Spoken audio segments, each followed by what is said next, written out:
नमस्कार। आज हम एक दिलचस्प किताब पर बात करने वाले हैं, जेम्स क्लियर की एटॉमिक हैबिट्स। मतलब किताब पर आधारित कुछ सामग्री है हमारे पास। हाँ तो हम कोशिश करेंगे कि इसमें से जो खास बातें हैं वो निकल कर आएं जी, और देखें कि ये स्रोत हमें सिखाते क्या है। बिल्कुल। और इन स्रोतों में मतलब जो एक बात खास तौर पर उभरती है वो ये है कि ये ना बड़े बड़े बदलावों की जगह रोज के छोटे छोटे सुधारों पर जोर देती है, हाँ, ये बात तो है। जो हमारी आम सोच से थोड़ा हटके है। अक्सर हम सोचते हैं कि कुछ बड़ा करना है, जल्दी करना है। सही। तो देखते हैं ये स्रोत इसे कैसे सामने रखते हैं। हाँ, तो पहली बात जो इन स्रोतों में मुझे दिखी वो है रोज सिर्फ 1% बेहतर होने का आइडिया। सुनने में तो ये मतलब बहुत ही मामूली लगता है। क्या सच में रोज 1% का सुधार इतना बड़ा फर्क ला सकता है?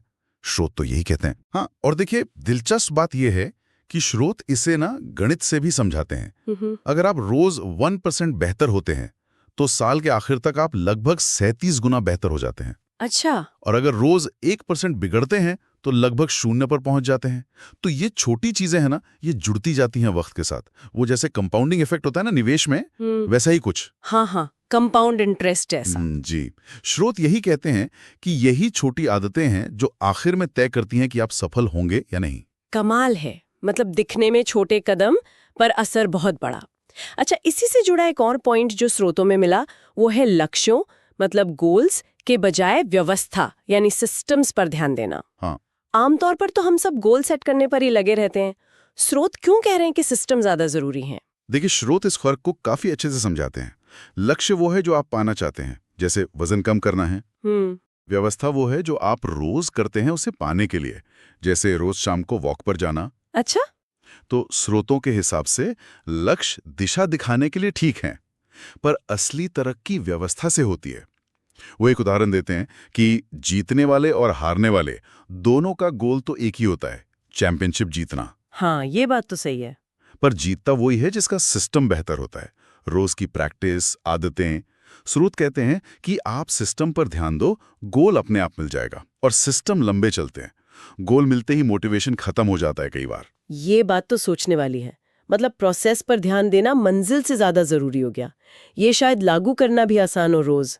ठीक है, अब आते हैं उस हिस्से पर जो मुझे सबसे दिलचस्प लगा। जी। वो 4 नियम आदतें बनाने के लिए स्रोत बताते हैं। इसे स्पष्ट करो, इसे आकर्षक बनाओ, इसे आसान बनाओ और इसे संतोषजनक बनाओ। ये 4 नियम मतलब आदतें बनाने की पूरी कहानी है। हाँ बिल्कुल। ये 4 नियम मिलकर एक तरह का फ्रेमवर्क बनाते हैं कि कोई आदत कैसे बनती है या टूटती है। स्रोत इनके पीछे की साइकोलॉजी भी बताते हैं। स्पष्ट करो का मतलब है कि आदत शुरू करने का जो इशारा है, क्यू, वो बिल्कुल साफ हो, सामने हो। जैसे? जैसे अगर रोज सुबह विटामिन लेना है तो डिब्बी वही रखो जहां नाश्ता करते हो, सामने दिखेगी तो याद आएगा। और बुरी आदत छोड़नी है तो उसका क्यू छुपा दो।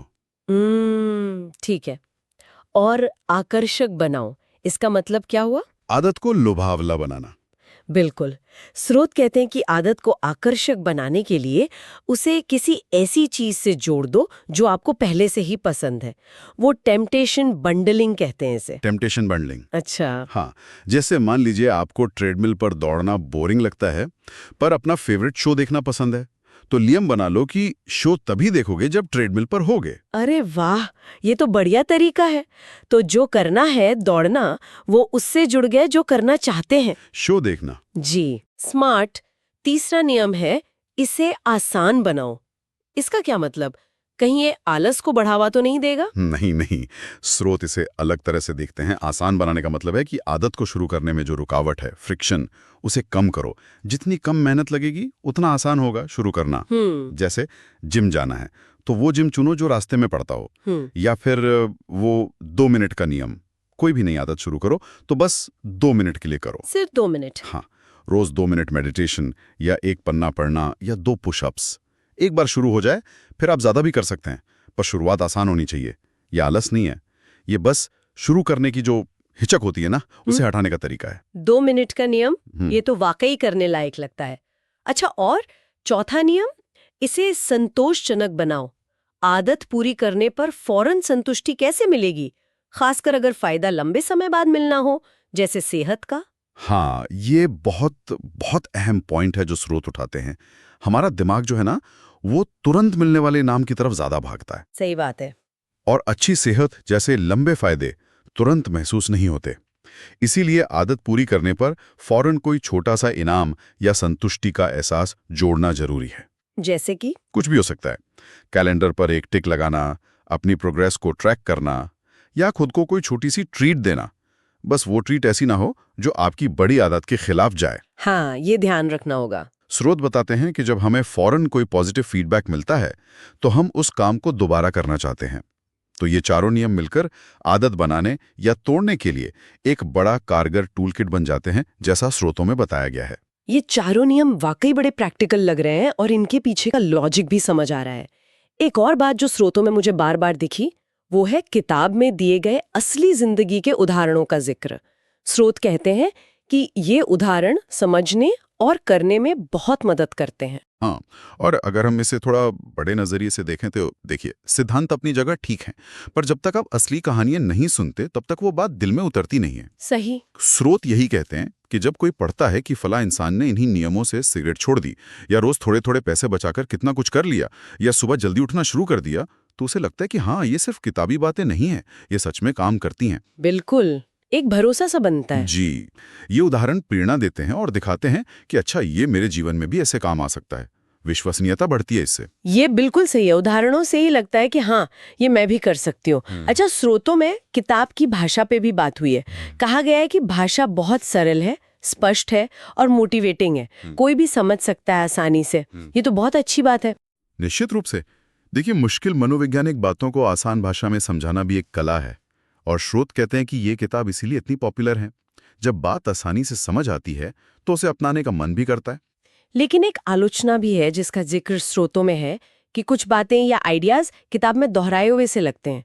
ऐसा कई सेल्फ हेल्प किताबों के बारे में सुनने में आता है। वैसे इस पर क्या कहेंगे आप? क्या स्रोत इसे बस पन्ने भरना मानते हैं या इसका कोई मकसद भी बताते हैं? ये एक वाजिब सवाल है।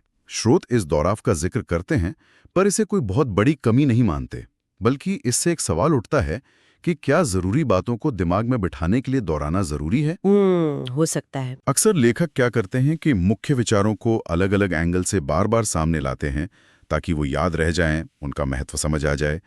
हो सकता है किसी को ये बोरिंग लगे, पर कई लोगों के लिए ये कॉन्सेप्ट्स को पक्का करने में मदद करता है। और दिलचस्प बात यह है कि इस आलोचना के बावजूद स्रोत बताते हैं कि किताब को रेटिंग बहुत अच्छी मिलती है, जैसे 4.5 स्टार। 4.5 स्टार, ये तो काफी है।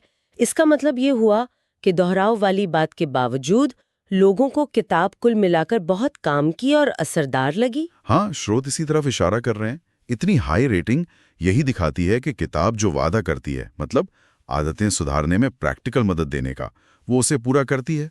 शायद दोहराव की बात किताब के मैसेज की ताकत और उसकी व्यावहारिकता के सामने छोटी पड़ जाती है। लगता है लोगों के लिए क्या बताया गया है और कैसे करना है, ये ज्यादा मायने रखता है। सामग्री देखी, उससे एक बात तो साफ है कि एटॉमिक हैबिट से जुड़े ये स्रोत यही